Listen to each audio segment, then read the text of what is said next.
Hello and welcome to my King Stropharia wonderland.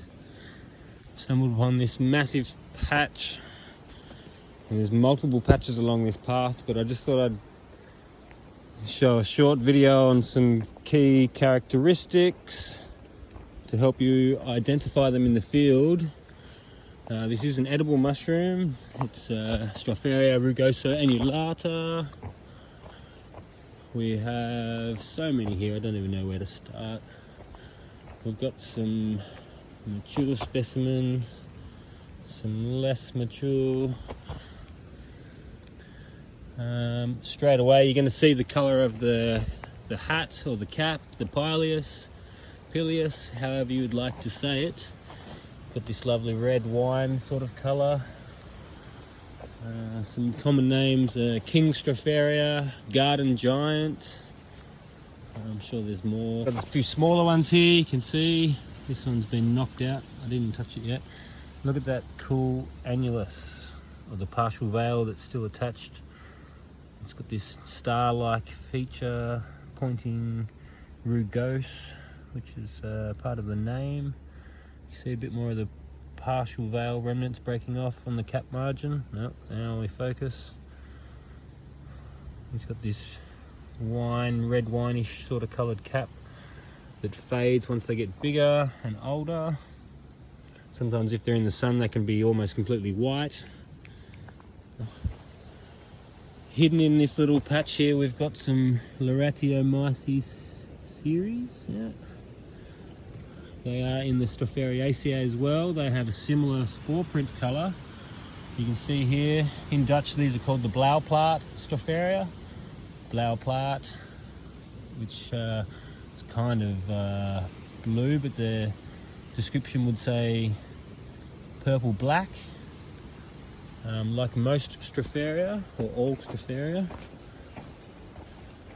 There's so many. Another feature is this rugose annulus, hence the name rugoso. So we've got, it's a very distinct pattern which you'll see on most specimen. Yep, sometimes they'll lose it. It's not really, it's not stuck all that well all the time. Sometimes it'll be gone. And you'll also see that the top there is striated from the spore print. So if you don't, sometimes if the Stropharia isn't quite mature, still looks a bit silver grey here, you can see the spore colour on top of the annulus or the ring. Saprophytic mushroom, you can see it's got all this wood chips on the bottom here that it's eating away at. This has only been laid this probably late winter. I saw them doing it, chipping up all the trees that had fallen from a big storm, and now we've got beautiful mushrooms. You can really see they're really aggressive. These are a cultivated species, and it's possible that this is a cultivated strain because it's fruiting so strongly, and in the Netherlands they wouldn't actually be a natural occurrence, I wouldn't imagine. That's about all, I think.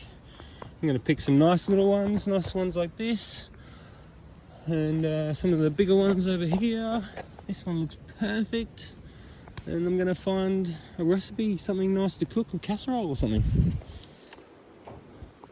There is some other mushrooms here, I might as well show you quickly. We've got like a little parasola here.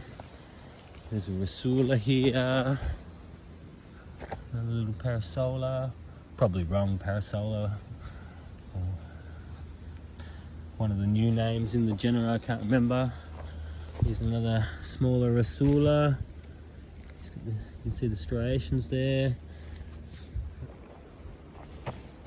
Here used to be a bolete. He's been eaten by hypomyces. There's another one. This is a good little spot. We've got this big oak tree. It's here we go. Some probably gymnopus. Yeah. Maybe it's like the redfoot colibia in Dutch. And here's another old bolete. I've just trod on another old bolete, or a dog poo. Could be dog poo. Cool.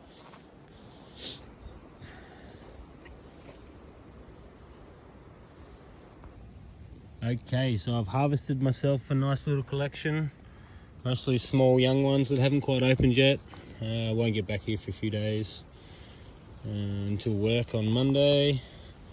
I left plenty for other people, plenty to grow more. These ones are all probably going to grow really big. We've had rain again overnight, more rain all day today and tomorrow, on and off. These other ones are going to rot away, which is a shame, but that's just the way it is. Myself a slight basket full. Gonna move on. Lovely. Something else I should mention, if you want to grow these, you just take this stem bud here and you put it in a new piece of wood chips. It's not going to do much here because it looks like it's everywhere here. You bury it better than that. And then there's a good chance that the mycelium is going to take to the wood chips and you will have some someday. So basically, as I've harvested along here, I've just dug a little hole every now and then and put a piece in. Keep it going. It's probably not going to keep going unless there's more wood chips over the winter though.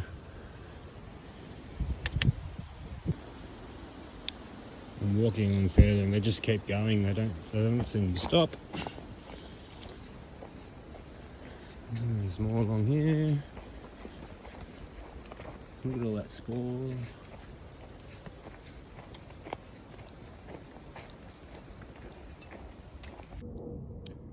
My, how you've grown. Well, 2 days later, and I just thought I'm on my way to work, so I've come past. We'll just check off a few of these characteristics again. Some things that I missed were how the lamellae attach to the stipe. Some people might confuse these with an agaricus, but agaricus lamellae, or the gills, are free from the stipe, and if you broke that apart, it would come away cleanly from the cap. Stropharia won't do that. It won't cleanly break, and the gills are just attached to the stipe there. Going to pick a few more for people at work and try not to be late. Oh, there's a good one.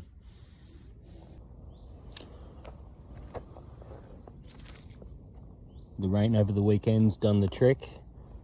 It's going to be more for, shit, I reckon another week before the temperatures really drop. Looks like a bit of a massacre here. People been kicking them and dogs chewing and digging up. But they just keep going.